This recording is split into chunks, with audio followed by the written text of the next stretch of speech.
Hey, good people, welcome in. Today it is me and my handy dandy notebook because we are talking about Frank Ocean's 2011 debut mixtape, Nostalgia Ultra. Spoiler alert, it's really good. Okay, although this is referred to as a mixtape, Frank himself refers to it as his first album. It is a mixtape due to heavy sampling, such as Coldplay's Strawberry Swing, the Eagles' Hotel California, MGMT's, or I think Management is how you say that as well, Electric Feel, Mr. Hudson's There Will Be Tears, a little bit of Radiohead, video games, and Stanley Kubrick's Eyes Wide Shut. Frank was signed in 2009 to Red Zone Entertainment, which is an imprint of Island Def Jam. He felt shelved by the label, and so he decided to do something himself. IDJ planned to release an abridged version of the mixtape probably after it turned out really well and gained some success, but that actually never materialized. Some additional producers on there, you had Happy Perez, who's done, little things like Power by Kanye West. Tricky Stewart, another little song you may have heard of, Baby by Justin Bieber. What? Midi Mafia, Major, Troy Noka. As far as the reception of the album, it earned a Metacritic rating of 83. I think most everybody really enjoyed it. I loved what Pitchfork writer Ryan Domble said. He said, no matter the mood, this songwriter is always quick to add fine particulars that make his songs his songs. This really mirrors my feelings on the project and Frank's music in general. This mixtape attracted the attention of Kanye, leading to their work together with Jay-Z on the collaboration album, Watch the Throne, which we have done. You can find that full react here on the channel. And then through Jay-Z, gained traction with Beyonce and led to work on her track, I Miss You. And then obviously, Frank went on to do incredible albums following this. So as far as the production on this album, dude, clear it. Clear. Oh my God! What? Oh my God. Daddy. Thank you. Let me say this slowly, but this is I think the best way I can describe Frank. Frank's freewheeling feel over form music making just lands with me. It's the kind of song making, not that every song is this way. It's similar with Tyler, the Creator as well, which obviously they had a friendship. That is not always just very simple structure. It feels like it's this kind of stream of consciousness as they're kind of creating and forming tracks and bringing all these interesting elements in. And then even between the tracks or in transitional moments that really feels like artistry to me. And that's one of the reasons I really connect with his music. A lot of these tracks are interconnected, which is fun as well. There's this really warbling bass hit that's used really tastefully and sparsely in the song Novocaine that I really enjoyed. It's one of those things that I wish was more and more within the track, but I appreciate the limited use of it because when it shows up, you're like, ooh, it's a boom, boom. What are we smoking anyway? She said, don't let the high go to waste. Love it. There's this kind of poppy vintage auto-tuning of There Will Be Tears that matches with the sample that he's using there. Hide my face, can't let them see me cry. There's this horror opener to organ to trap beat in Swim Good. There's this smooth fantasy-like atmosphere of dust that it isn't, but it reminds me of a Final Fantasy game. What would this place be without my muse? Nothing. And then you have this kind of transitional nature of American Wedding as the Hotel California samples seem to play from a radio. It has this kind of ambient feel. You can kind of hear traffic and outside, and then someone lighting a cigarette. I'm just going to say Frank here lighting a cigarette. And then we're kind of absorbed in the full force of the song. And it also closes transitioning back to this kind of ambient mood sound. Now, as far as getting into the lyrics and the thematic nature of each song, I'm going to walk through some that I really enjoyed. So some major themes, obviously, nostalgia for one. You have this cassette player. You've got video games in there, not only in the titles, Street Fighter, released in 87, which was the year Frank was born. Bitches Talkin', aka Metal Gear Solid.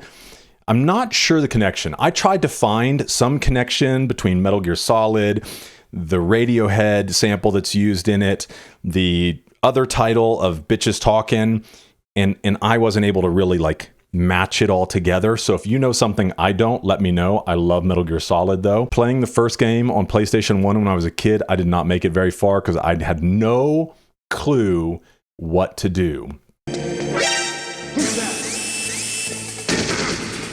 And I didn't have a strategy guide. However, Sons of Liberty, dude, crushed that game. Not fully sure the connection, but the woman in the clip isn't down with Radiohead, so Frank isn't down with her. You have a mention of GoldenEye in there. Come on now. Paintball mode, Golden Guns, love GoldenEye, Soul Calibur. And so some other themes in there, like Strawberry Swing. Let's talk about that one. You're kind of like, the idea is like soaking in the moment with someone you love. At first I was like, oh, this is kind of about childhood innocence. But if you really pay attention to the song, it's very much portraying kind of the end of the world, even talking about like people going away on spaceships and, or on ships. I don't remember if it said spaceships or if it was just like a ship to space, but a rocket. That's what we generally call those. But it's kind of this idea of soaking in the moment with someone that you love, even when facing the end of the world. It ends with this alarm, which to me, providing the content in the remainder of the album, I don't know. I feel like there's this kind of shift to waking up, from this fantasy and then facing some of these harsh realities that he goes into throughout the rest of the album. You have Novocaine. This one's really cool when you look at it. So he essentially meets a girl at Coachella who's studying at Berkeley to become a dentist and doing porn to pay for her tuition. And the song not only speaks of their drug use and their sexual encounters, but also the numbness that he ultimately feels from this relationship or from this type of activity. I think he even has some comments that he's made on like just wanting to feel something, but feeling numb. And when you tie that into like this line right here, bed full of women, flip on a tripod, little red light on shooting. I'm feeling like Stanley Kubrick, which that's going to make a return. This is some visionary shit. Been trying to film pleasure with my eyes wide shut. So this connects to Stanley Kubrick's film, Eyes Wide Shut, which again, is going to make a big comeback in this album. But it's a 1999 erotic, psychological mystery thriller that nearly garnered an unplayable NC-17 rating for theaters. It had to have some like post stuff done to blur some things. And then I think unedited versions were released in other places. But it's this nod as well to her studies to become a dentist, as Novocaine was used as a numbing agent by dentists before they found some safer alternatives.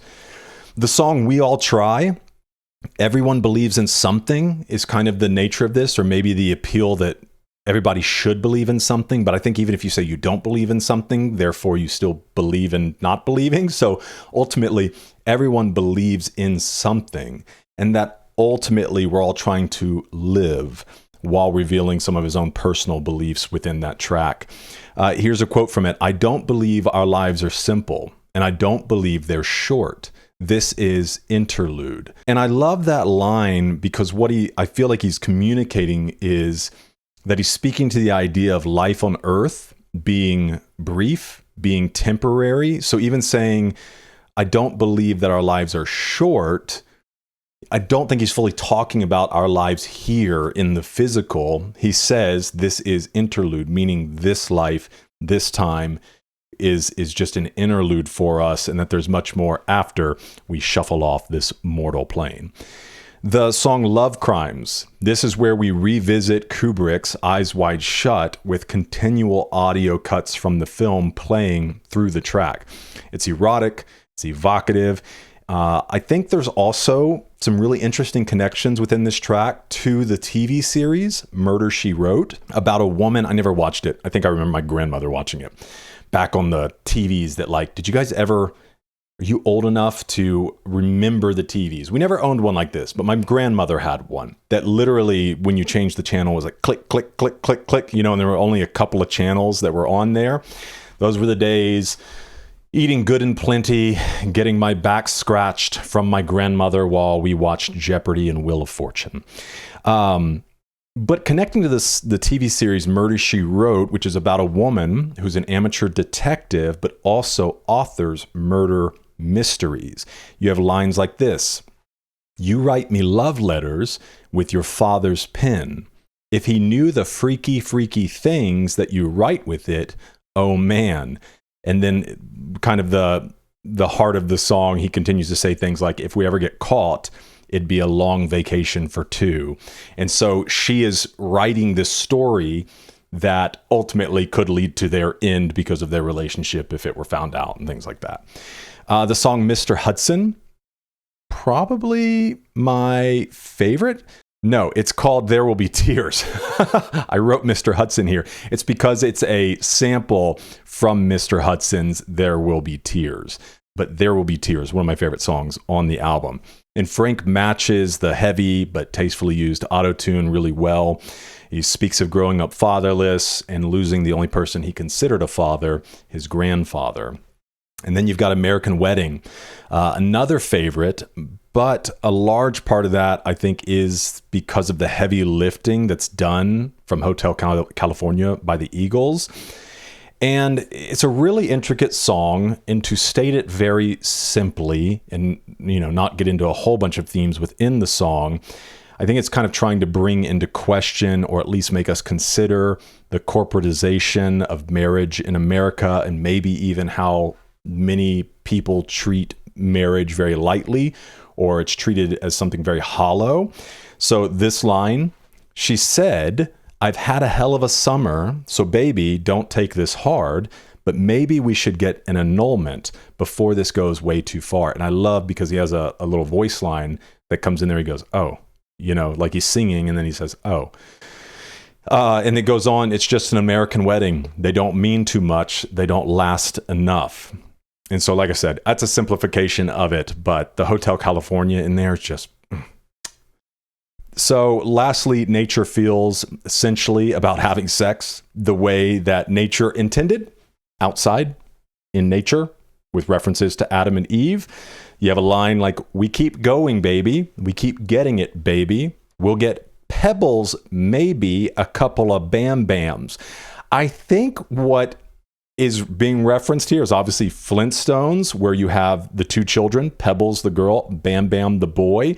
And so we keep going, baby. We getting it, baby. We'll get pebbles, maybe a couple of Bam Bams, the idea of having children. But then he plays off of the Bam Bam and goes where you would expect him to go with it, is Bam Bam Bang Bang, obviously giving it separate meanings there. And then he even takes the Bam Bam Bang Bang and he transitions it again into her heartbeat. Bang, bang, bam, bang. It's really interesting. So my final thoughts on this album is, I think it's essential listening for any Frank Ocean fan. Probably going to burn my own CD for it and draw that awesome car on the front.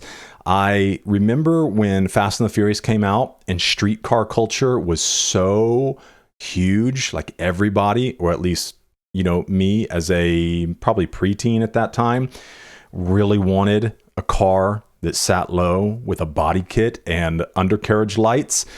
But also the time when Need for Speed 2 Underground was huge. Come on, Need for Speed 2 Underground fans. So I haven't wanted a car like that in a long time, until I was looking at the album, the cover of this album, and I was like, okay, maybe that's a goal of mine. Don't know how I could give up my truck, because I like being able to stick stuff in the back of it, bodies, things like that, much easier than putting them in a car. Ultimately, It's hard to beat Frank's later projects like Channel Orange and Blonde. They're just incredible works. And even Endless is a great listen as well. I actually have the entire video album of Endless over on my Patreon. We did a live stream watching that and kind of following along with the songs and the lyrics and the meanings that were going on there. So obviously hard to beat the later projects, but you can see the framework for those amazing albums begin to emerge in his artistry here. I think since some of my favorite songs are very reliant on almost entire samples of other great songs, we're going to give Nostalgia Ultra an 8 out of 10. Let me know your thoughts on Nostalgia Ultra. Have you heard it yet? Have you burned your own copy? Does it make you want to go buy a streetcar? And we'll have a good talk in the comments. Thanks for hanging out with me for this one. I hope to see you in the next one, because we're eating good.